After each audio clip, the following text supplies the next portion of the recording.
ಪ್ರಕರಣದ ತನಿಖೆ ಜೋರಾಗಿದೆ. ಎಸ್ಐಟಿ ಕಚೇರಿಯಲ್ಲಿ ಭಾರೀ ಬೆಳವಣಿಗೆಗಳು ನಡೀತಾ ಇವೆ. ನಿನ್ನೆ ರಾತ್ರಿ ಉಜಿರೆಯ ಹಳ್ಳಿಮನೆ ರೆಸ್ಟೋರೆಂಟ್ನಲ್ಲಿ ಚಿನ್ನಯ್ಯನನ್ನ ಕರ್ಕೊಂಡ್ಬಂದು ಮಹಜರು ನಡೆಸಿದ್ರು. ಇವತ್ತು ಕೂಡ ಚಿನ್ನಯ್ಯನ ಜೊತೆ ಬೆಳ್ತಂಗಡಿ ಸುತ್ತ ಮಹಜರು ನಡೆಸಲಾಗಿದೆ. ಈ ಮಧ್ಯೆ ಚಿನ್ನಯ್ಯನ ಕಸ್ಟಡಿ ನಾಳೆ ಅಂತ್ಯವಾಗುತ್ತಿದೆ. ಹೀಗಾಗಿ ಚಿನ್ನಯ್ಯನ ಹೇಳಿಕೆಗೆ ಪಕ್ಕಾ ದಾಖಲೆ ಸಂಗ್ರಹ ಮಾಡ್ತಾ ಇರುವ ಎಸ್ಐಟಿ ತನಿಖೆಗೆ ವೇಗ ಕೊಟ್ಟಿದೆ.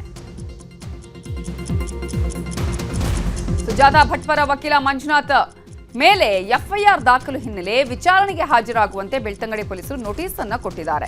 ಬೆಂಗಳೂರಿಗೆ ತೆರಳಿ ಬೆಳ್ತಂಗಡಿ ಪೊಲೀಸರು ನೋಟಿಸ್ ಅನ್ನು ನೀಡಿದ್ದು ಸೆಪ್ಟೆಂಬರ್ 7ರಂದು ಖುದ್ದು ವಿಚಾರಣೆಗೆ ಹಾಜರಾಗಬೇಕು ಅನ್ನುವ ಸೂಚನೆ ಕೊಟ್ಟಿದ್ದಾರೆ.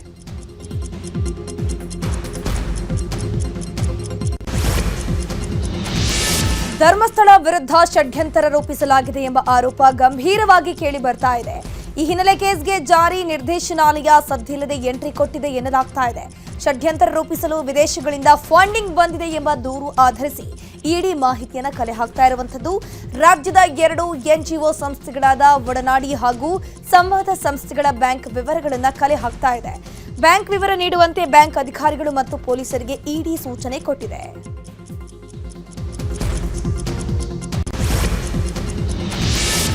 ಧರ್ಮಸ್ಥಳ ಶವ ಹೂತಿಟ್ಟ ಆರೋಪ ಪ್ರಕರಣಕ್ಕೆ ಸಂಬಂಧಪಟ್ಟ ಹಾಗೆ ಇವತ್ತು ಬೆಳ್ತಂಗಡಿ ಪೊಲೀಸ್ ಠಾಣೆಗೆ ಸಾಮಾಜಿಕ ಹೋರಾಟಗಾರ ಪ್ರಶಾಂತ್ ಸಂಬರಗಿ ಭೇಟಿ ಕೊಟ್ಟಿದ್ರು. ಯೂಟ್ಯೂಬ್ಗಳಲ್ಲಿ ಧರ್ಮಸ್ಥಳದ ವಿರುದ್ಧ ಅವಹೇಳನ ಮಾಡಲಾಗಿದೆ ಅಂತ ಆರೋಪಿಸಿ ಯೂಟ್ಯೂಬರ್ಸ್ ವಿರುದ್ಧ ಕ್ರಮಕ್ಕೆ ದೂರು ಕೊಟ್ಟಿದ್ದಾರೆ.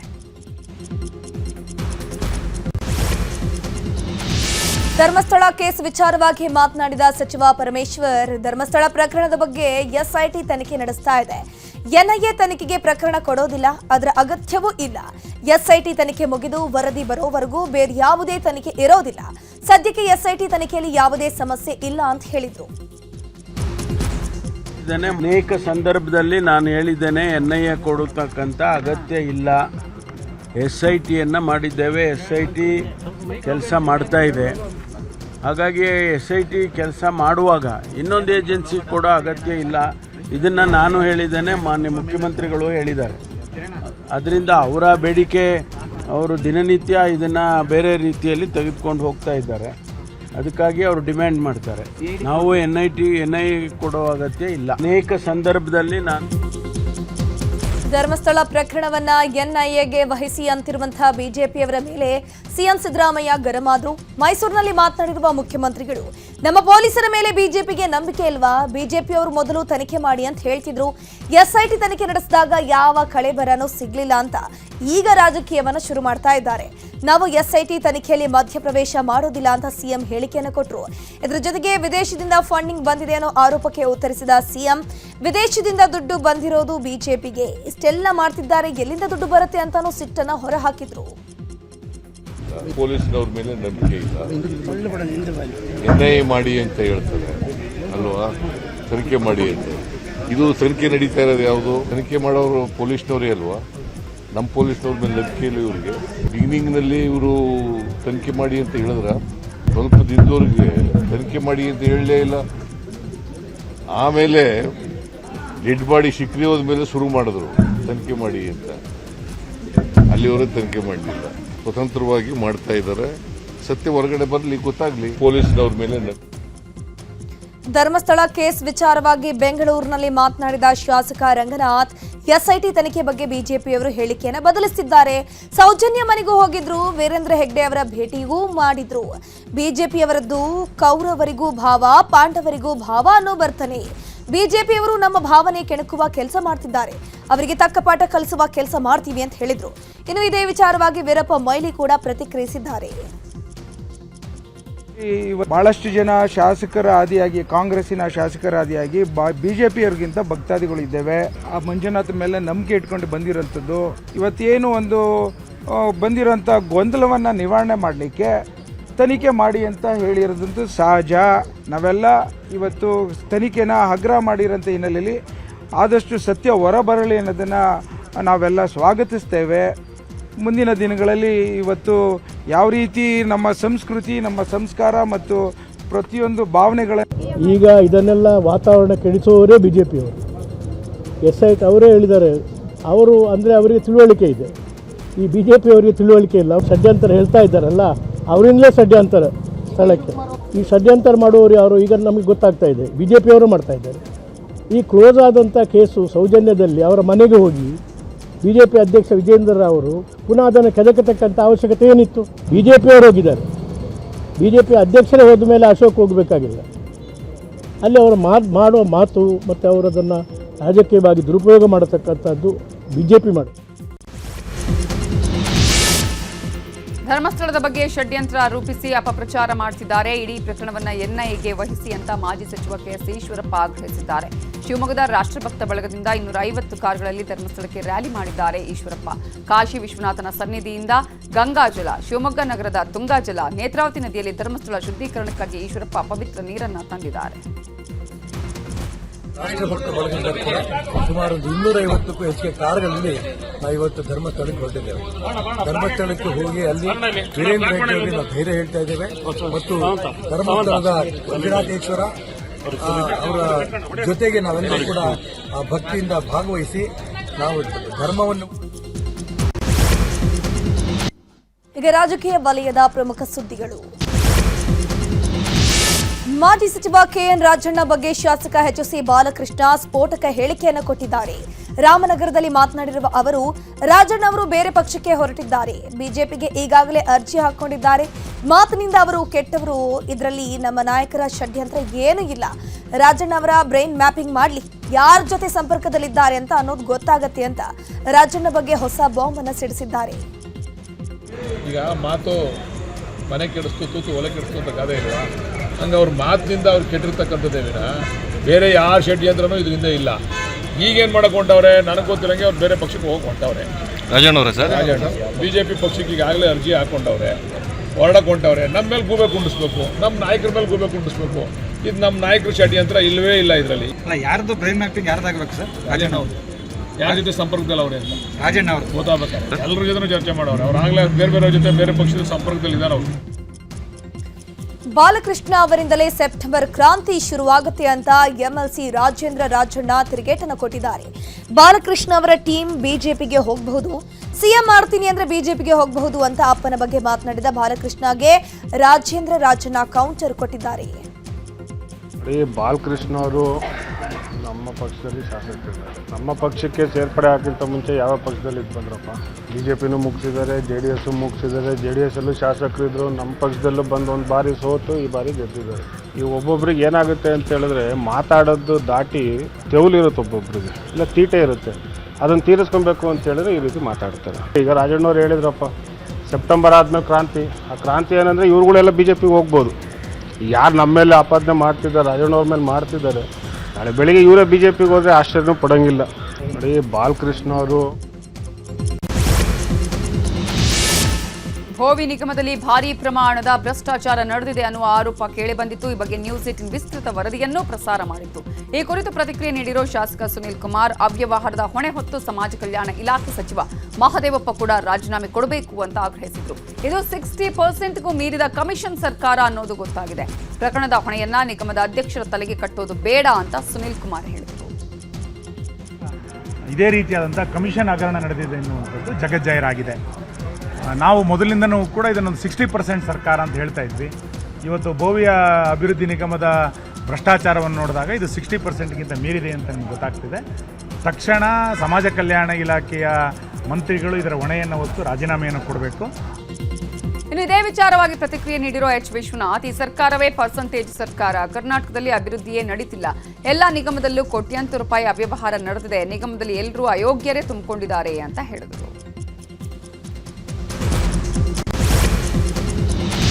ಬಾನು ಮುಷ್ತಾಕ್ ಅವರು ತಿಲಕ ಇಟ್ಟು ದಸರಾ ಉದ್ಘಾಟನೆ ಮಾಡಲಿ ಅಂತ ಬಿಜೆಪಿ ನಾಯಕರು ಹೇಳಿಕೆಯನ್ನು ಕೊಟ್ಟಿದ್ರು.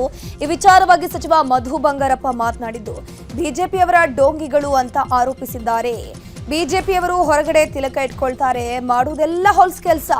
ಬಿಜೆಪಿಯವರಿಗೆ ಮೊಸರಲ್ಲಿ ಕಲ್ಲು ಹುಡುಕೋದೇ ಕೆಲಸವಾಗಿದೆ. ಈ ರೀತಿಯ ವಿಚಾರ ಸಿಕ್ಬಿಟ್ರೆ ಬೆಂಕಿ ಹಚ್ಚಿ ಬಿಡ್ತಾರೆ ಅಂತ ಹೇಳಿದ್ರು. ಅವರಿಗೆ ತಲೆನೇ ಸರಿ ಇಲ್ಲ ಬಿಜೆಪಿಯವರಿಗೆ. ಅವ್ರು ತಿಲಕ ಇಟ್ಕೊಳ್ಳೋದು ಇದೆಲ್ಲ ಬಿಜೆಪಿಯವರು ಬರೀ ಡೋಂಗಿ. ಹೊರಗಡೆ ತಿಲಕ ಇಟ್ಕೊಳ್ತಾರೆ, ಮಾಡೋದೆಲ್ಲ ಹೊಲ್ಸ್ ಕೆಲಸನೇ. ನೋಡಿ, ಯಾವಾಗಲೂ ಅಷ್ಟೇ ಇದಕ್ಕೆಲ್ಲ ಉತ್ತರ ಮಾನ್ಯ ಮುಖ್ಯಮಂತ್ರಿ ಕೊಟ್ಟಾರೆ, ಉಪಮುಖ್ಯಮಂತ್ರಿಗಳು ಕೊಟ್ಟಿದ್ದಾರೆ, ಎಲ್ಲರೂ ಕೊಟ್ಟಿದ್ದಾರೆ. ಬಿಜೆಪಿಯವರು ಯಾವತ್ತೂ ಕೂಡ ಮೊಸರಲ್ಲಿ ಕಲ್ಲು ಹುಡುಕಿ ಅವರಿಗೆ ಅಭ್ಯಾಸ ಆಗೋಗ್ಬಿಟ್ಟಿದೆ. ಏನಾದ್ರು ಧಾರ್ಮಿಕವಾಗಿ ಆನ್ಲೈನ್ ಬೆಟ್ಟಿಂಗ್ ಪ್ರಕರಣ ಹಾಗೂ ಅಕ್ರಮ ಹಣ ವರ್ಗಾವಣೆ ಪ್ರಕರಣದಲ್ಲಿ ಬಂಧನಕ್ಕೆ ಒಳಗಾಗಿರೋ ಚಿತ್ರದುರ್ಗ ಶಾಸಕ ವೀರೇಂದ್ರ ಪಪ್ಪಿಗೆ ಇಡಿ ಮತ್ತೆ ಶಾಕ್ ಕೊಟ್ಟಿದೆ. ಚಿತ್ರದುರ್ಗದ ಚಳ್ಳಕೆರೆಯ ಹಳೆ ಟೌನ್ ಮನೆ ಮೇಲೆ ಮತ್ತೆ ಇಡಿ ಅಧಿಕಾರಿಗಳು ದಾಳಿ ಮಾಡಿದ್ದಾರೆ.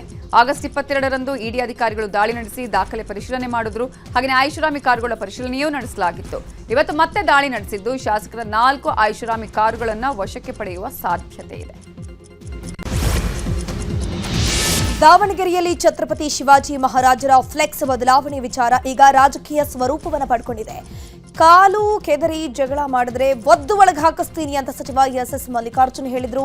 ಈ ಹೇಳಿಕೆಗೆ ಭಾರಿ ವಿರೋಧ ವ್ಯಕ್ತವಾಗಿದೆ. ಈ ಬಗ್ಗೆ ಪ್ರತಿಕ್ರಿಯಿಸಿರುವಂತಹ ಶಾಸಕ ಬಿಪಿ ಹರೀಶ್, ಹಿಂದೂಗಳಿಗೆ ಬೆದರಿಕೆ ಹಾಕುವ ರೀತಿ ಸಚಿವ ಮಲ್ಲಿಕಾರ್ಜುನ ಮಾತನಾಡಿದ್ದಾರೆ. ಇವರ ಕೈಯಲ್ಲಿ ಕೋಲಿರುತ್ತಾ? ಪೊಲೀಸರು ಇವರು ಹೇಳಿದ ಹಾಗೆ ಕೇಳ್ತಾರಾ? ಒದ್ದು ಒಳಗೆ ಹಾಕಿಸೋಕೆ ಇದೇನ್ ಬಾಂಗ್ಲಾನ, ಪಾಕಿಸ್ತಾನ, ತಾಲಿಬಾನ ಅಂತ ಪ್ರಶ್ನೆಯನ್ನ ಮಾಡಿದ್ರು. ಒದ್ದು ಒಳಗಾಕ್ಸ್ಲಿಕ್ಕೆ ಜಿಲ್ಲಾ ಸಚಿವರು ಅಂದರೆ ಇವ್ರ ಕೈಯಲ್ಲೇ ಕೋಲಿರುತ್ತಾ ಅಥವಾ ಪೊಲೀಸರು ಇವ್ರು ಹೇಳ್ದಂಗೆ ಕೇಳ್ತಾರ? ಪೊಲೀಸರಿಗೆ ಸ್ವಾತಂತ್ರ್ಯ ಇಲ್ವಾ ಅಥವಾ ಪೊಲೀಸರೇ ಇವ್ರ ಮನೆಯಾಳ ಅಂತಕ್ಕಂಥ ಅನುಮಾನ ಉಂಟಾಗಿದೆ. ನಿನ್ನೆ ಜಿಲ್ಲಾ ಉಸ್ತುವಾರಿ. ಈಗ ಕ್ರೈಮ್ ಲೋಕದ ಸುದ್ದಿ ನೋಡೋಣ. ಕೊಲೆ ಆರೋಪದಲ್ಲಿ ನಟ ದರ್ಶನ್ ಪರಪ್ಪನ ಅಗ್ರಹಾರ ಜೈಲಲ್ಲಿದ್ದು ಬಳ್ಳಾರಿ ಜೈಲಿಗೆ ಶಿಫ್ಟ್ ಮಾಡೋದಕ್ಕೆ ಜೈಲಾಧಿಕಾರಿಗಳು ಸಲ್ಲಿಸಿರುವ ಅರ್ಜಿಯ ವಿಚಾರಣೆ ಇವತ್ತು ಕೋರ್ಟ್ನಲ್ಲಿ ನಡೆಯಿತು. 64ನೇ ಸಿಸಿಎಚ್ ಕೋರ್ಟ್ನಲ್ಲಿ ಸುದೀರ್ಘ ವಿಚಾರಣೆ ಆಯಿತು. ಜೈಲಾಧಿಕಾರಿಗಳ ಪರ ಎಸ್ಪಿಪಿ ಪ್ರಸನ್ನಕುಮಾರ್ ಹಾಗೂ ನಟ ದರ್ಶನ್ ಪರವಾಗಿ ಹಿರಿಯ ವಕೀಲ ಸಂದೇಶ್ ಚೌಟ ವಾದ ಪ್ರತಿವಾದ ಮಾಡಿದ್ರು. ವಾದ ಪ್ರತಿವಾದ ಆಲಿಸಿದ ಕೋರ್ಟ್ ನಾಳೆ ಸಂಜೆ 4 ಗಂಟೆಗೆ ವಿಚಾರಣೆಯನ್ನ ಮುಂದೂಡಿದೆ. ರೇಣುಕಾಸ್ವಾಮಿ ಕೊಲೆ ಕೇಸ್ನಲ್ಲಿ ಜೈಲು ಪಾಲಾಗಿರುವ ಪವಿತ್ರ ಗೌಡಗೆ ಮತ್ತೆ ಬಿಗ್ ಶಾಕ್ ಎದುರಾಗಿದೆ. ಜಾಮೀನಿಗಾಗಿ ಸೆಷನ್ಸ್ ಕೋರ್ಟ್ನಲ್ಲಿ ಪವಿತ್ರ ಗೌಡ ಪರ ವಕೀಲರು ಅರ್ಜಿಯನ್ನು ಸಲ್ಲಿಕೆ ಮಾಡಿದ್ರು. ಆದರೆ ವಾದ ಪ್ರತಿವಾದ ಆಲಿಸಿದ ಕೋರ್ಟ್ ಜಾಮೀನು ಅರ್ಜಿಯನ್ನು ವಜಾ ಮಾಡಿದೆ. ನ್ಯಾಯಮೂರ್ತಿ ಐಪಿ ನಾಯ್ಕ್ ಅವರಿದ್ದ ಪೀಠದಿಂದ ಆದೇಶ ಪ್ರಕಟಿಸಲಾಗಿದೆ.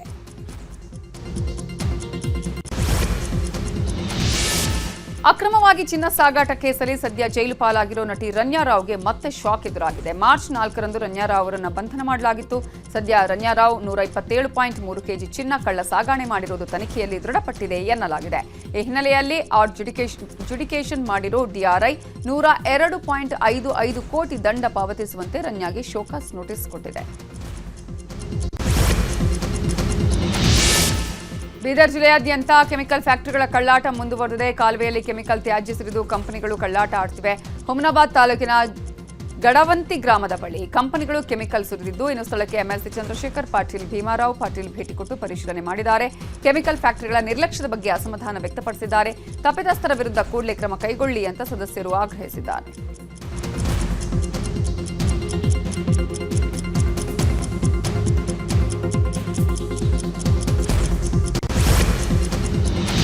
ಹನುಮ ಜಯಂತಿ ನಡೆದು 9 ತಿಂಗಳ ಬಳಿಕ ಬಿಜೆಪಿ ಕಾರ್ಯಕರ್ತರಿಗೆ ನೋಟಿಸ್ ನೀಡಲಾಗಿದೆ. ಚಾಮರಾಜನಗರದಲ್ಲಿ ಹನುಮ ಜಯಂತಿ ವೇಳೆ ಪಟಾಕಿ ಸಿಡಿಸಿದ ವಿಚಾರವಾಗಿ ನೋಟಿಸ್ ನೀಡಲಾಗಿದೆ. ಇನ್ನು ಕಾರ್ಯಕರ್ತರಿಗೆ ನೋಟಿಸ್ ನೀಡಿದ್ದಕ್ಕೆ ಎಸ್ಪಿ ವಿರುದ್ಧ ಬಿಜೆಪಿ ನಾಯಕರು ಸರ್ಕಾರದ ವಿರುದ್ಧ ಕಿಡಿಕಾರಿದ್ರು. ಹಿಂದೂಗಳ ಆಚರಣೆಯನ್ನ ಹತ್ತಿಕ್ಕುವ ಕೆಲಸ ಸರ್ಕಾರ ಮಾಡ್ತಾ ಇದೆ. ಕೋಮು ಗಲಭೆಯನ್ನ ಪೊಲೀಸರೇ ಸೃಷ್ಟಿಸೋಕೆ ಹೊರಟಿದ್ದಾರೆ ಅಂತ ಬಿಜೆಪಿ ಮುಖಂಡರು ಆರೋಪವನ್ನ ಮಾಡಿದ್ರು.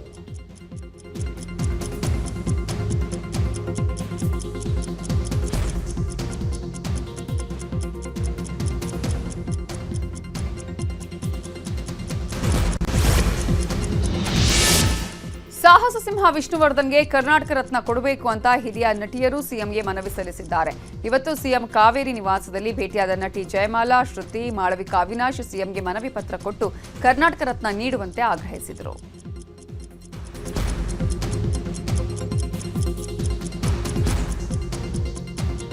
ವಿಷ್ಣುವರ್ಧನ್ ಅವರಿಗೆ 75 ವರ್ಷದ ಸಂಭ್ರಮ. ಅವರಿಗೆ ಮರಣೋತ್ತರ